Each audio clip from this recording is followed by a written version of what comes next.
அப்பொழுது உங்களுக்கு கொடுக்கப்படும். பலியை பார்க்கிலும் கீழ்ப்படிதலே உத்தமம். உங்கள் சத்துருக்களை சிநேகியுங்கள், விழித்திருந்து ஜெபம் பண்ணுங்கள். என் ஆத்துமாவை கர்த்தரை ஸ்தோத்தரி. கொடுங்கள், அப்பொழுது உங்களுக்கு கொடுக்கப்படும். உங்கள் சத்துருக்களை சிநேகியுங்கள். தேவனான கூட காரியம் ஒன்றில்லை.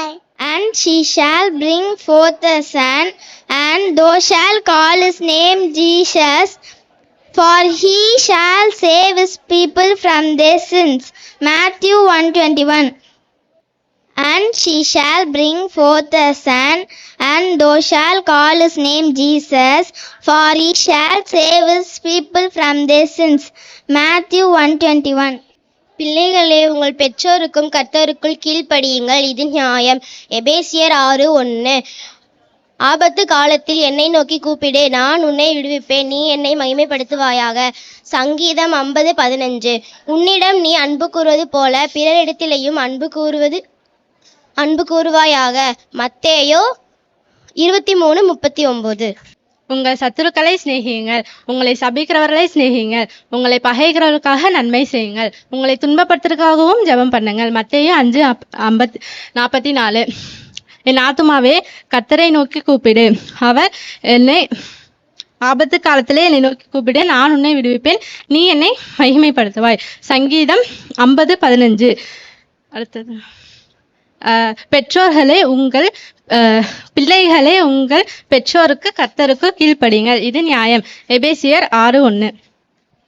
உங்கள் சத்துருக்களை சிநேகியுங்கள், உங்களை சபிக்கிறவர்களையும் சிநேகியுங்கள், உங்களை பகைக்கிறவர்களுக்கு நன்மை செய்யுங்கள், உங்களை துன்பப்படுத்துகிறவர்களுக்காகவும் ஜெபம் பண்ணுங்கள். மத்தேயு 5:44. என் ஆத்துமாவை கர்த்தரை ஸ்தோத்தரி, அவர் செய்த சகல உபகாரியங்களையும் மறவாதே. சங்கீதம் 103:2. பிள்ளைகளே, உங்கள் பெற்றோருக்குள் கர்த்தருக்குள் கீழ்ப்படியுங்கள், இது நியாயம். எபேசியர் 6:1. ஆபத்து காலத்தில் என்னை நோக்கி கூப்பிடு, நான் உன்னை விடுவிப்பேன், நீ என்னை மகிமைப்படுத்துவாய். சங்கீதம் 50:15. உன்னிடத்தில் நீ அன்பு கூறுவது போல பிறனிடத்தில் நீ அன்பு கூறுவாயாக. மத்தேயு 23:39. கர்த்தர் உங்கள் கொஞ்சம் அமைதியா இருங்க ப்ளீஸ். கர்த்தர் உங்களையும் உங்கள் பிள்ளையையும் வர்த்திக்க பண்ணுவார். சங்கீதம் 115:14. இஸ்ரவேலே, நீ என்னால் மறக்கப்படுவதில்லை. சங்கீதம் 41:21. நான் என் தாசனாகிய தாவீதின் சந்ததியையும் எனக்கு ஊழியம் செய்கிற லேவியரையும் வர்த்திக்க பண்ணுவேன் என்று கர்த்தர் சொல்லுகிறார். எரேமியா 33:22. கொடுங்கள், அப்பொழுது உங்களுக்கு கொடுக்கப்படும். லூக்கா 6:38. என் ஆத்மாவை கர்த்தரை ஸ்தோத்தரி, அவர் செய்த சகல உபகாரங்களையும் மறவாதே. சங்கீதம் 103:1. கர்த்தர் உன்னை எல்லா தீங்குக்கும் விலக்கி காப்பார். சங்கீதம் 121:7. கர்த்தர் எனக்காக யாவையும் செய்வார். சங்கீதம் 138:8.